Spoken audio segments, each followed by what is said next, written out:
Cherry picking is tricky to detect because you've got to go back to that and you've got to, do your calculations yourself and see how that was collected and so on. And did they just select bits or didn't they? What was the method? So it can require a lot of time, and that's why cherry picking is often still at an academic level. It's one of the more common fallacies that come up. And it's pretty hard to detect if somebody's cherry-picked or not. Other fallacies like appeal to tradition, ad hominem, they're really obvious, to other academic researchers. People don't try to use them. It easily gets detected. But cherry-picking is much harder to detect. You often have to go right back to the original to see if it's happened or not. So this one still happens at an academic level. And as I said, between scientists. Even when we're writing the essay, we're cherry picking too for the reference. We select it, okay. Are you? Right, now I know. That's the way they talk about, okay, that word, that paragraph, and then put it in the reference like that. Okay, now there's a difference between selecting the most effective evidence and deliberately avoiding stuff that doesn't fit your argument. It's about this kind of intellectual honesty process. No, but do you see my point? Like going through and selecting something, or the important bit of an essay or a bit of research, is not cherry picking. You're just selecting that for summarisation purposes. But if you're deliberately avoiding a bit that doesn't fit your overall argument, and you're sort of pushing it aside and just putting that bit in, hoping the reader will just read that, not going to check. then that's cherry picking. So it depends. It's kind of cheating, isn't it? Yeah, that's right. It's kind of cheating. Yeah. That if I'm positive with the argument, I'd get only the positive idea, and I just thought, okay. Exactly. There's a dishonesty element to it. Yeah. Let's do another one. I'll just jump back a little bit. No, forwards. Okay. Appeal to nature, because I know that's in here.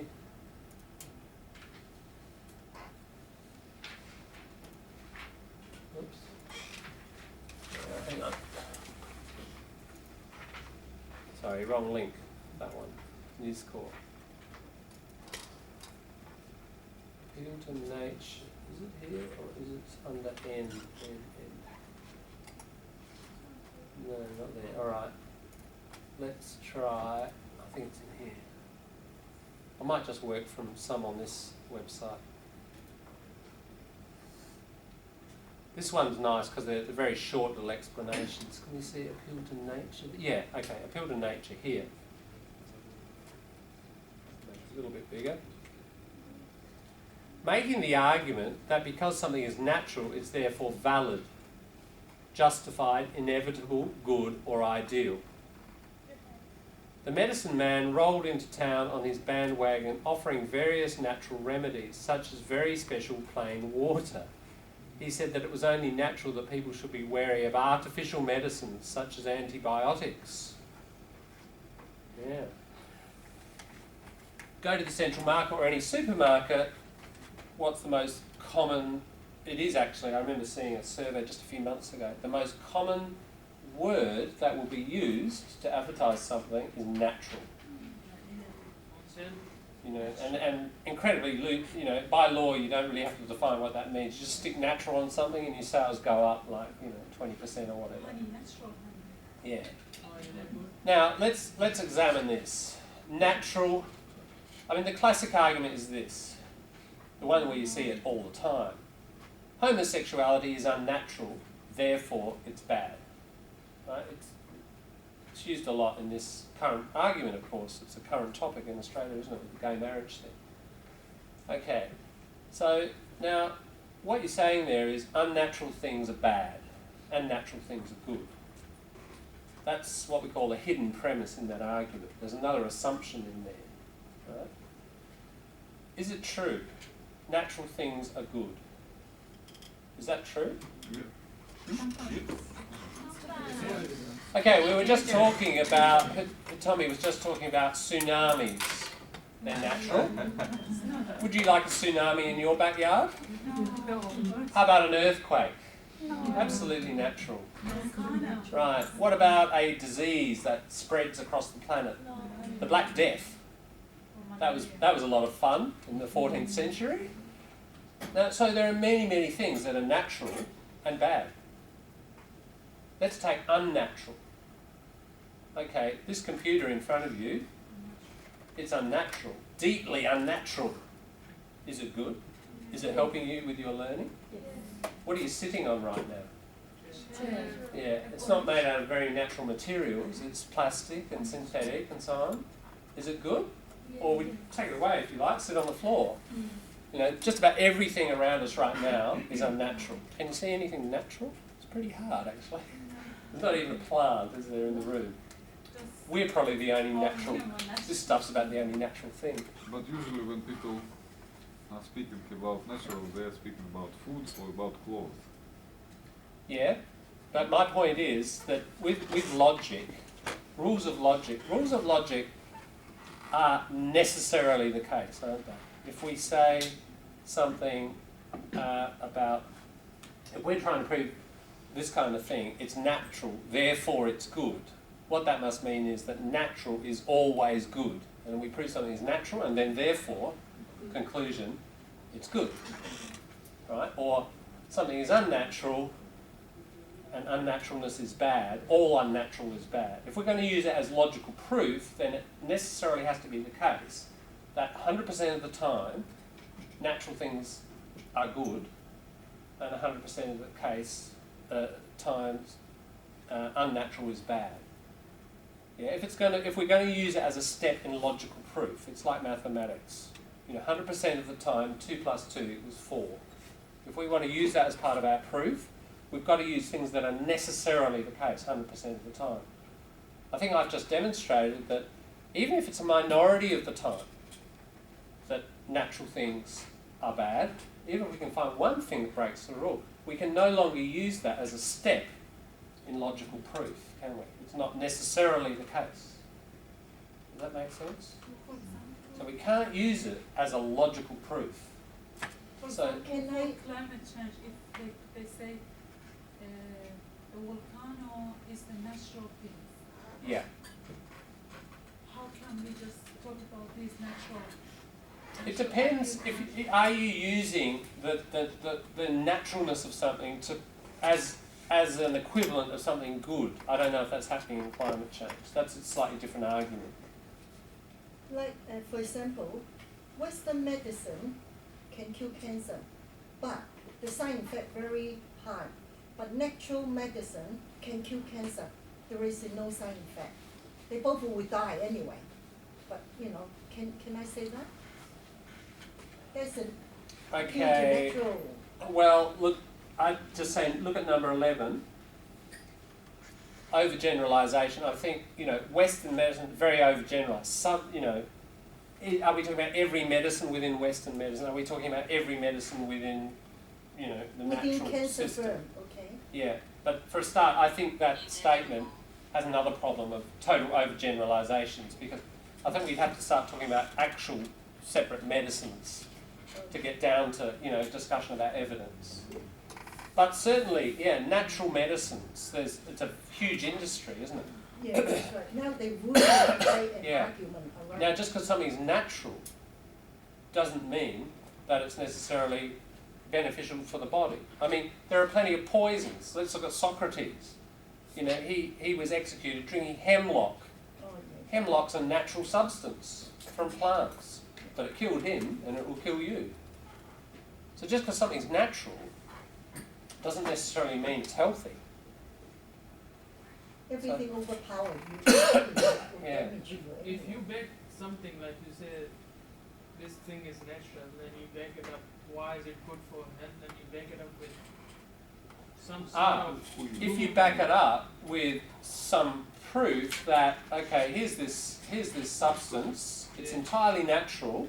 And an experiment has been done on it. Exactly. Now, You prove it with yeah, that. you know, 300 people with eczema, you know, skin disease, Yeah. were applied this 3 times a day for a month, Another group For this Another period, group the result can- applied the same cream that had nothing in it, placebo, that's important, placebo.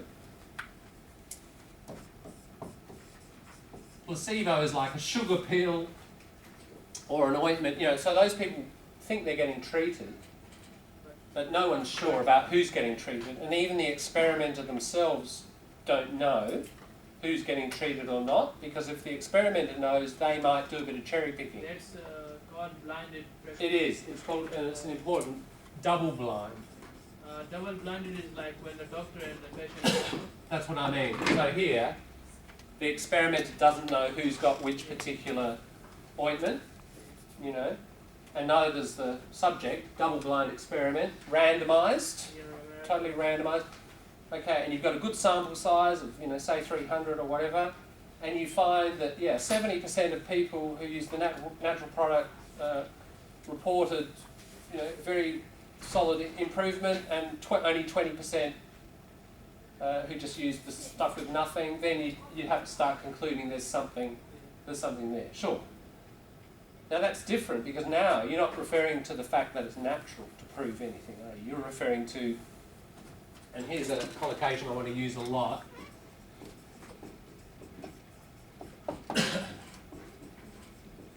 Empirical evidence, empirical or empirical data. Empirical means you go out and actually observe and you test it and you use, you know, classical scientific method, these sorts of things to determine it. So now you're not relying on its naturalness to prove the argument, you're relying on empirical evidence, so that's a totally different scenario. It may, by accident or design, whatever, be natural, but that's irrelevant. That's now irrelevant to your argument, which will be quite a strong one. Okay, we'll do one more, and then I'm going to hand over to you and having a look at these conversations. Let's do, let's do one here.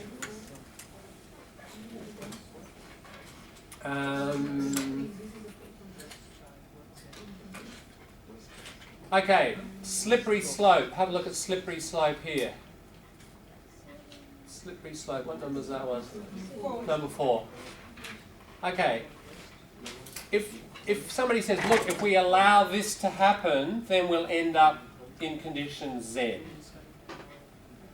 Z will consequently happen too, therefore A shouldn't happen. So why is it called a slippery slope? Think the name will help you.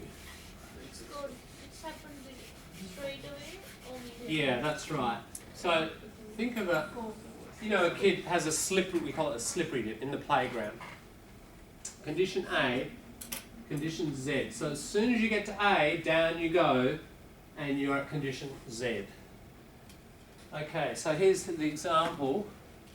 Colin Closet asserts that if we allow same-sex couples to marry, then the next thing we know, we'll be allowing people to marry their parents, their cars, and even monkeys.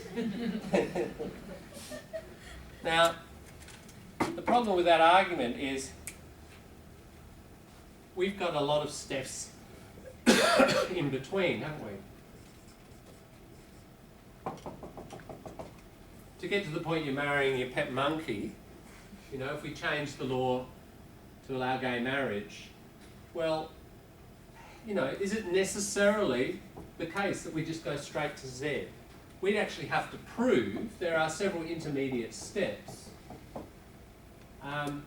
We would have to prove how gay marriage would lead to that step, which would lead to that step, necessarily, 100% of the time, lead to the next step, which would end up in us possibly marrying monkeys.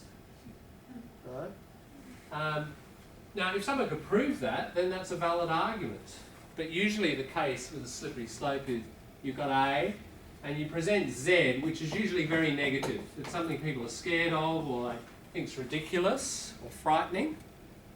And they say, basically they say, if A, then inevitably, unavoidably, Z, like straight to Z. But there's actually quite a few steps in between, isn't there, that are missing here. but the person doesn't mention them. I have another example. Yeah. Another example? Okay, another example. Stop the boats. Stop the boats, because if we don't stop the boats, we'll be overwhelmed with refugees and our economy will collapse. Now, you know, that's there at the bottom of the conservative argument about asylum seekers. Okay, and you hear it, people say it sometimes. Okay, well, is it true that if we have more boat people coming in, will that necessarily damage the economy? And will it damage it to the point these people claim? You'd have to show the evidence. And how would we gather that? We'd have to look at other societies that opened up to refugees and allowed a certain percentage in per year, that necessarily every single one of those countries experienced economic depression, say, within the next 10 years and went through economic collapse. Now, if we proved those steps, sure, we'd have a valid argument. But if we just go from, you know, stopping detention of asylum seekers and stopping the boats, like changing that policy, to economic collapse of Australia, there's a fairly big gap, isn't there? We actually have to prove that prove each step in between, but usually the slippery slope arguer doesn't do that. They just say this thing, and then people are so scared of that, they tend to just associate the two, and they don't think about the intermediate steps. So that's a slippery slope. So is, in case of like public schools are better than public schools, so it's so Better than private. private schools. Mm-hmm. So in this case, so this slippery slope will work like. It depends on the argument used. That's not a slippery slope as it stands. If there was a particular kind of argument, I don't know, can you give me one that you feel like is like a slippery slope within that? You're giving me a topic rather than an argument. Something, I need a particular argument to sort of... something like if we send our kids to private school, they will be definitely doctors. Yeah. It may happen. If Yeah, not, it may. That would be a slippery slope. Send your kids to private schools, they'll become doctors. There's a gap, isn't there? Yeah. Yeah. Unusual slippery slope, because the slippery slope is usually negative. Yeah. Yeah. Don't legalise marijuana. If you legalise marijuana, it's a gateway to other harder drugs, and we'll end up with all our youth on methamphetamine, and they'll all be using ice, and they'll all become ice addicts if we legalise marijuana. Very common in the drug debate, because the drug debate is sort of has elements here that are quite scary. But you know, what we'd need there is the evidence that people who smoke marijuana do necessarily move onto a harder drug, which makes them try a harder drug, which makes them try a harder drug, and they end up on ice. We would need that evidence. And often that evidence is not being given. It's not in the slippery slope form, it's never given. There's that gap. Is that clear? Slippery slope? Yeah. All right, so I reckon that's enough to start you off. Let's have a bit of your discussion time. I'll just pick out, I haven't prepared this, sorry. I'm going to just give you, what have we done? We have just done ad hominem, Yeah. cherry picking, Yeah. anecdotal, And appeal to tradition, and lower. appeal to nature, and slippery slope. Right. Okay, 1, 2, 3, 4, yeah. We've got 6. Okay.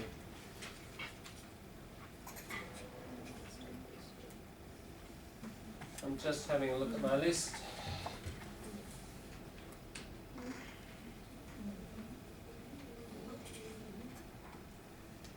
Okay, now see the conversations. This one says, can you identify what fallacy is being committed?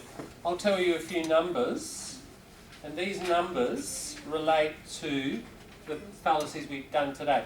They don't match. Don't look at the numbers of these and the numbers of these and match. Yeah, I wonder what's... No. It doesn't. They're deliberately mixed up. Your job is to discuss with somebody else. You must discuss this. Don't work alone. It's the processing and the discussion that's critical. Okay, so look, just on the first page, just immediately I see number 2 and number 4 and number 10 are examples of some of the things we've discussed today. So get together with somebody else, or form a little trio, 3, and I want you to try and match them up. Alright? One particular conversation. Let's have a look at number 2, for example. Bill and Dave. James, you're Bill, and Hitomi, you're Dave. Just have a read of that one, please. Okay, I believe that abortion is morally wrong. Of course, you'd say that you are a priest. Priest? Priest, yeah. Priest. What about the arguments I gave to support my position? Those don't count. Like I said, you are a priest, so you have to say that abortion is wrong. Father, you are just lucky to the Pope, so I can't believe what you say. Yeah, now a lackey is like a servant who just does absolutely what they're told and they don't think. Like a slave, like an unthinking slave, a lackey, negative word. Okay, so I'll leave that for you to discuss. Number 4, we'll just have a read of these. Now, Gunther is the father of Conan. They live on a small island, and in their culture, women are treated as property to be exchanged at will by men. So that's their culture. And Conan, Walid, you're Conan, and Sadia, you're Gunther. Go, Walid. You know, Father, when I was going to school in the United States, I saw that American women are not treated as